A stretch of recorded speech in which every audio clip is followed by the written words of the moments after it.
శ్రీరామ రామ రామేతి రమే రామే మనోరమే సహస్రనామ తత్తుల్యం రామనామవరాననే శ్రీరామనామవరాననే ఓం నమ ఇతి. దత్తభక్తులందరికీ జై గురుదత్త అండి. మనం అప్పాలు చేసేటప్పుడు, రవ్వ అప్పాలు చేసేటప్పుడు బొంబాయి రవ్వ ఉంటుంది కదా, ఇక్కడ ఒక చుక్క కూడా నీరు మిగలకుండా మనం హల్వా ఎలా అయితే చేసుకుంటామో అలా చేసుకోవాలి. అంటే ఒక గ్లాసు బొంబాయి రవ్వ ఉందంటే ఆ ఒక గ్లాసు సరిపడ పంచదార, అదే గ్లాసు నీళ్లు, 3 సమానమైన కొలుతుంటే బాగా వస్తుంది. ఒక 3-4 యాలక్కాయలు కానీ ఇంకా మీకు ఇష్టమైతే రుచిని బట్టి మీరు యాడ్ చేసుకోండి.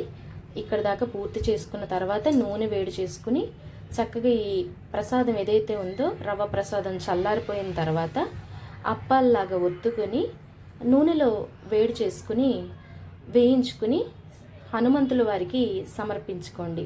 రామనామాన్ని ఎక్కువగా చదువుకుంటే ఇంకా మేలు. అందరికీ తెలిసిన విషయాలే అయినా మంచిని ఎప్పుడు మనం చర్చించుకోవడం అనేది అందరికీ పాజిటివిటీ స్ప్రెడ్ అవుతూనే ఉంటుంది. జై గురుదత్త, జై శ్రీరామ్. మీకు తెలిసిపోతుంది అనమాట. పూర్తి అయిపోయిన తర్వాత ఇక్కడ అడుగున ఒక్క చుక్క కూడా నీరు మిగలకుండా ఇలా గట్టిగా రావాలి. కన్సిస్టెన్సీ అనేది ఇలా గట్టిగా రావాలన్నమాట. అప్పుడు అప్పాలు చాలా బాగా వస్తాయి. ఇలా వచ్చిన తర్వాత చల్లార్చుకుని చక్కగా మీరు ఒత్తేసుకోండి. అప్పాల్లాగా నూనెలో వేయించేసుకోవచ్చును.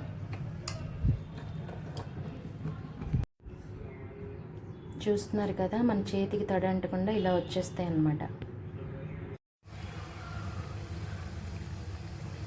జై శ్రీరామ్.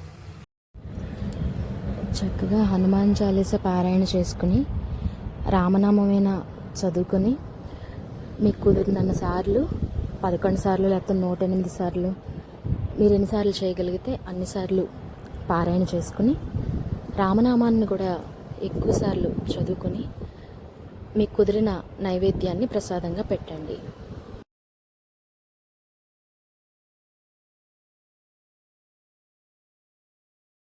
శ్రీరామ రామ రామేతి రమే రామే మనోరమే సహస్రనామ తత్తుల్యం రామనామవరాననే శ్రీరామనామవరాననే ఓం నమ ఇతి.